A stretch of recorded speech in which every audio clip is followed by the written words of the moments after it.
तस्वीरें बीजेपी मुख्यालय से हम आपको दिखा रहे हैं। प्रधानमंत्री नरेंद्र मोदी का काफिला देखिए पहुंच रहा है बीजेपी मुख्यालय की तरफ और वहां पर बीजेपी मुख्यालय में पूरी तैयारी जो है वो हो रखी है प्रधानमंत्री नरेंद्र मोदी के स्वागत के लिए।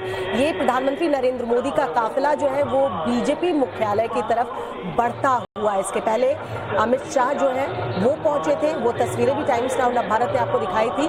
जेपी नड्डा वहां पर मौजूद है, राजनाथ सिंह मौजूद है, तमाम जो केंद्रीय मंत्री हैं, सांसद हैं और बीजेपी के कार्यकर्ता इस वक्त बीजेपी मुख्यालय पर मौजूद है जिनका जोश हाई है। प्रधानमंत्री नरेंद्र मोदी बीजेपी मुख्यालय पहुंचते हुए और किस तरीके से G20 की सफलता के बाद प्रधानमंत्री नरेंद्र मोदी का भव्य स्वागत बीजेपी के कार्यकर्ताओं की तरफ से, बीजेपी के मंत्रियों की तरफ से किया जाएगा। ये देखिए प्रधानमंत्री नरेंद्र मोदी जो है वो इस वक्त कार में सवार है और किस तरीके से फूलों की बारिश की जा रही है।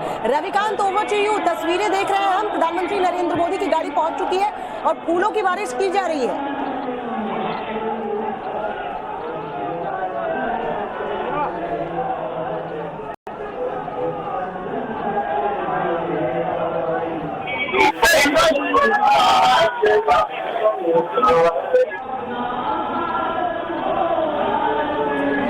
रविकांत तक आवाज हमारी नहीं पहुंच पा रही है क्योंकि प्रधानमंत्री के काफिले के साथ जैसे ही काफिला बीजेपी मुख्यालय पहुंचा है और कनेक्शन जो है वो हमारे सहयोगी से टूट गया है क्योंकि इस वक्त जैमर वहां पर काम करने लगा हो। लेकिन प्रधानमंत्री नरेंद्र मोदी देखिए किस तरीके से बीजेपी कार्यकर्ताओं का अभिवादन स्वीकार करते हुए गाड़ी पूरी तरीके से देखिए फूलों की पंखड़ियों से ढक चुकी है। यहाँ फूलों की बारिश एक तरीके से प्रधानमंत्री नरेंद्र मोदी के ऊपर, इस काफिले के ऊपर की गई है और ये जेपी नड्डा जो है वो स्वागत करते हुए और यहाँ तमाम मंत्री सांसद बीजेपी के जो है वो मौजूद हैं। अमित शाह, अभी प्रधानमंत्री नरेंद्र मोदी के थोड़ी ही देर पहले अमित शाह पहुंचे थे, उनका भी वहां पर स्वागत किया गया और ये देखिए किस तरीके से अपने कार्यकर्ताओं का, जिनका जोश पहले से ही हाई है, उनमें और उत्साह भरते हुए।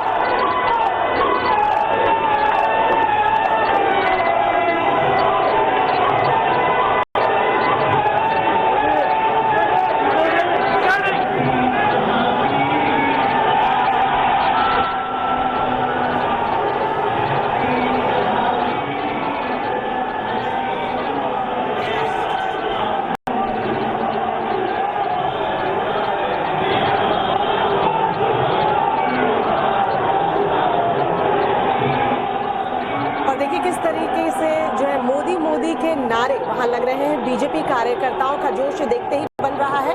3 बजे से कुछ कार्यकर्ता जो है वो इंतजार कर रहे थे। 3 बजे 4 बजे का वक्त जब कार्यकर्ता वहां पहुंच चुके थे और ये देखिए फूलों की बारिश की जा रही है प्रधानमंत्री नरेंद्र मोदी के ऊपर। जैसे ही काफिला जो है वो बीजेपी मुख्यालय पर पहुंचा था तब भी फूलों की बारिश की गई। ये फूलों की पंखुड़ियां जो प्रधानमंत्री नरेंद्र मोदी के स्वागत में उनके ऊपर जो है वो डाली जा रही है।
नमस्कार दर्शकों, सवाल पब्लिक का शो पर आपका स्वागत है। और उधर प्रधानमंत्री नरेंद्र मोदी पहुंच गए हैं बीजेपी के मुख्यालय में और बीजेपी के मुख्यालय में हार्दिक स्वागत न सिर्फ कार्यकर्ताओं का बल्कि बीजेपी के अध्यक्ष जेपी नड्डा और तमाम बड़े नेता, बड़े मंत्री और मुख्यमंत्री भी वहां पर शामिल है।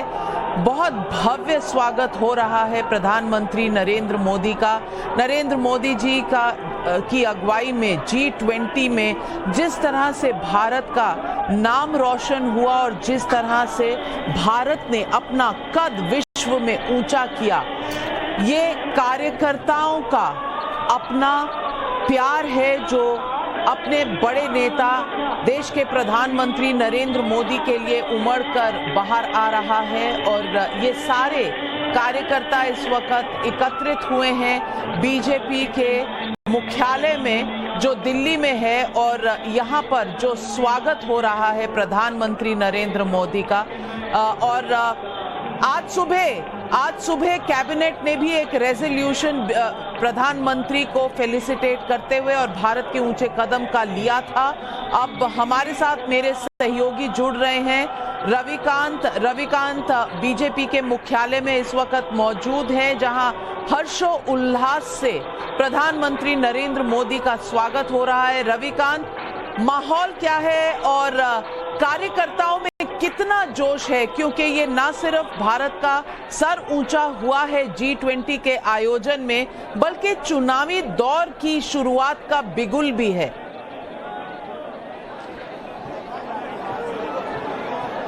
देखिए नाविका जी, बीजेपी मुख्यालय में जश्न का माहौल है। यहाँ कार्यकर्ताओं की तस्वीरें मैं आपको दिखाता हूँ। लगातार फूलों की बरसात की गई है कार्यकर्ताओं के द्वारा, और दोपहर 3 बजे से प्रधानमंत्री की एक झलक पाने के लिए लगातार कार्यकर्ता यहाँ पर जुटे हुए थे। और प्रधानमंत्री नरेंद्र मोदी जो है वो केंद्रीय चुनाव समिति की बैठक में हिस्सा लेने के लिए अंदर चले गए हैं। बड़े बड़े बैनर, पोस्टर, अगर मैं यहाँ के मुख्यालय की तस्वीरें दिखाऊं तो G20 में जितने बड़े डेलीगेट्स आए थे प्राइम मिनिस्टर के साथ, उनकी तस्वीरें यहाँ पर लगाई गई है। और दिल्ली NCR के जो कार्यकर्ता थे वो सड़क के दोनों किनारे खड़े और प्रधानमंत्री का उन्होंने घंटों इंतजार किया। अब प्रधानमंत्री बीजेपी मुख्यालय पहुंच चुके हैं और कार्यकर्ताओं में जो उत्साह है वो अपने आप में देखने वाला है, क्योंकि G20 की सफल अध्यक्षता करके भारत ने अंतर्राष्ट्रीय पटल पर अपने नाम को बढ़ाया है। और बीजेपी के कार्यकर्ता इस बात को मानते हैं कि प्रधानमंत्री नरेंद्र मोदी की जो छवि है वो एक ग्लोबल लीडर के रूप में उभरी है, और इसकी वजह से भारत का आन बान शान जो है वो अंतर्राष्ट्रीय स्तर पर बढ़ा है। और इसी को लेकर ये भव्य स्वागत का कार्यक्रम भारतीय जनता पार्टी के मुख्यालय में रखा गया था। इस तरीके की बैरिकेड्स लगाए गए थे नाविका जी, जिसके किनारे जो भारतीय जनता पार्टी के कार्यकर्ता थे वो कई घंटों से खड़े थे प्रधानमंत्री नरेंद्र मोदी की एक झलक पाने के लिए। भारतीय जनता पार्टी के तमाम बड़े नेता, राष्ट्रीय अध्यक्ष JP नड्डा और कैबिनेट के बड़े मंत्री प्राइम मिनिस्टर को रिसीव करने के लिए यहां पर आए। और ये बीजेपी मुख्यालय का गेट, यहां पर काफिला आप देख सकते हैं। प्रधानमंत्री ने अपनी गाड़ी यहीं पर रोकी और यहां से उतरकर वो पैदल गए, और इस बीच में लगातार फूलों की बरसात जो है वो कार्यकर्ताओं के द्वारा की गई। बीजेपी इस पूरे मामले को अंतर्राष्ट्रीय स्तर के साथ साथ पॉलिटिकली भी भुनाने का पूरा प्रयास करेगी, इसका आरोप विपक्ष लगा रहा है। लेकिन जो सफलता रही है उसको सेलिब्रेट किया जा रहा है भारतीय जनता पार्टी के मुख्यालय में। और अब जानकारी यही मिल रही है कि केंद्रीय चुनाव समिति की जो बैठक है वो प्रारंभ हो गई है, और मध्य प्रदेश के उम्मीदवारों के भाग्य का चयन जो है इस बैठक में किया जाएगा। और कल दूसरी लिस्ट जो है मध्य प्रदेश के उम्मीदवारों की बीजेपी जारी करने जा रही है। देखेंगे वहां पंक्ति में किस तरह प्रधानमंत्री का स्वागत हो रहा है। देश के रक्षा मंत्री, गृह मंत्री सब खड़े हैं, राजनाथ सिंह जी, अमित शाह जी, और उनके साथ ये कर्नाटक के बड़े लीडर भी खड़े हुए हैं। तमाम मुख्यमंत्री भी पहुंचे हैं वहां पर। शिवराज सिंह चौहान जी मध्य प्रदेश के मुख्यमंत्री नजर आ रहे हैं। देवेंद्र फडणवीस उप मुख्यमंत्री हैं महाराष्ट्र के, वो भी नजर आ रहे हैं। तो कार्यकर्ताओं में और मंत्रीगण जितने हैं, मुख्यमंत्री जितने हैं, उन्होंने अपने सबसे बड़े नेता का स्वागत किया। और देश का सर जो उन्होंने एक फक्र से, एक गर्व से उठा दिया है, उस बात के लिए उनको ये हर्षो उल्लास से स्वागत किया जा रहा है और फेलिसिटेट किया जा रहा है।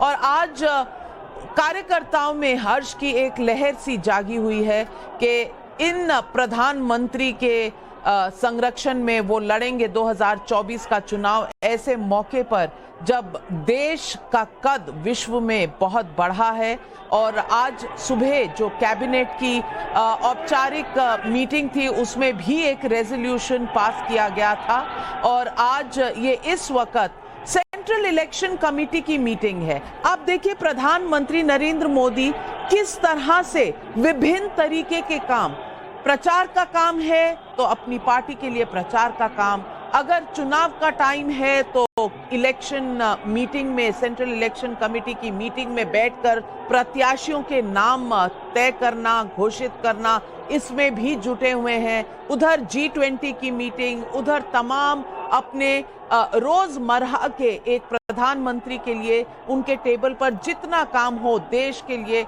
वो सब करना, एक बहुत बड़ा बैंडविड्थ चाहिए होता है इसके लिए। और प्रधानमंत्री नरेंद्र मोदी ने पिछले 9 सालों में इसका कई बार दिया है देश के सामने एक रिजल्ट कि वो बहुत से काम एक साथ कर सकते हैं, मल्टीटास्किंग के वो गुरु हैं और किस तरह उनकी चुनावी रणनीति पे भी नजर रखती है और देश और दुनिया में भारत के लिए क्या जरूरी है, किस तरह से भारत को कोई ना कोई बेनिफिट मिले, कोई ना कोई इन्वेस्टमेंट मिले, इस पर भी वो अग्रसर रहते हैं और किस तरह से भारत को विश्व में प्रोजेक्ट करना है और एक बड़ी प्लेटफॉर्म पर पेश करना है ताकि वो सुपर पावर्स के साथ कंधे से कंधा मिलाकर खड़ा हो सके।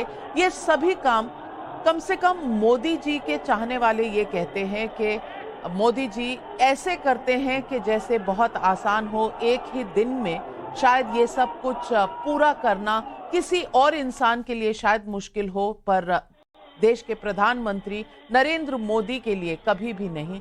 पॉपुलैरिटी चार्ट्स में अगर आप देखें तो शायद यही एक बहुत बड़ा बिंदु है जिस पर न सिर्फ भारत में पर विश्व में मोदी जी की पॉपुलैरिटी जो देखी जाती है वो सबसे ऊंचे स्तर पे है। किसी भी पॉलिटिकल लीडर से आप कंपेयर कर लीजिए, प्रधानमंत्री नरेंद्र मोदी की पॉपुलैरिटी चार्ट्स में रेटिंग जो है वो हर सर्वे, हर नेशनल और इंटरनेशनल अंतरराष्ट्रीय सर्वेज हो या राष्ट्रीय सर्वेज हो, सब में ये उभर कर आता है। 2024 के चुनाव भी आ रहे हैं, क्या ये बरकरार रहेगी उनकी पॉपुलैरिटी? सबका सवाल आज सिर्फ यही है।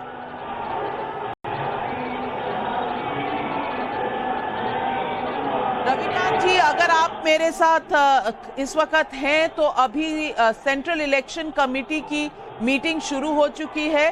क्या कोई ऐसा मौका होगा कि प्रधानमंत्री देश को या कार्यकर्ताओं को संबोधित करेंगे, या बस ये जो लोग अपना प्यार बरसा रहे हैं उनके ऊपर, बस उसको एक्नॉलेज करके, एक्सेप्ट करके और सबकी तरफ से जो एक तरह से प्यार और आभार आया है उसे एक्सेप्ट करके वो बस अपने काम पर आगे जुट जाएं?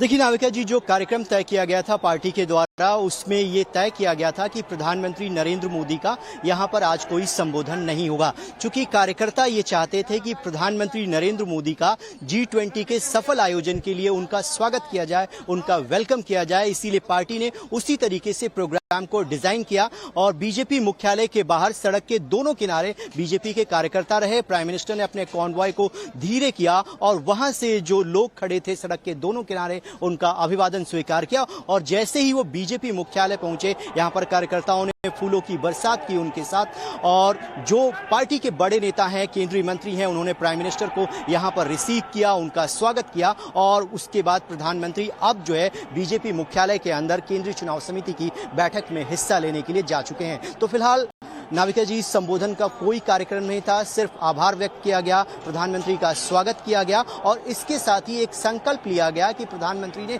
जिस तरीके से G20 का आयोजन किया है उससे भारत की जो छवि है वो अंतर्राष्ट्रीय स्तर पर बढ़ी है और ये कार्यकर्ताओं के मनोबल को बढ़ाने वाला है। आने वाले दिनों में भारतीय जनता पार्टी को कई अग्नि परीक्षा से भी गुजरना है, जिसमें विधानसभा के चुनाव के साथ साथ लोकसभा के चुनाव हैं। ऐसे में पार्टी जो है पुरजोर तरीके से अब चुनावी मोड में आ चुकी है और ये जो केंद्रीय चुनाव समिति की बैठक इस वक्त बीजेपी मुख्यालय के अंदर चल रही है, ये उसी का नतीजा है कि अब बीजेपी कल हो सकता है कि मध्य प्रदेश के लिए और उम्मीदवारों के नाम का बनाए रखेंगे अपनी नजर इस मीटिंग में कि मध्य प्रदेश के चुनाव है उसकी क्या रणनीति रहेगी, किस तरह से आज तय किया जाएगा आगे की रणनीति। लेकिन अगर प्रधानमंत्री माइंड चेंज करें, संबोधन करें तो हमें जरूर बताइएगा, हमारे कैमरा वहां लगे रहेंगे। लेकिन दर्शकों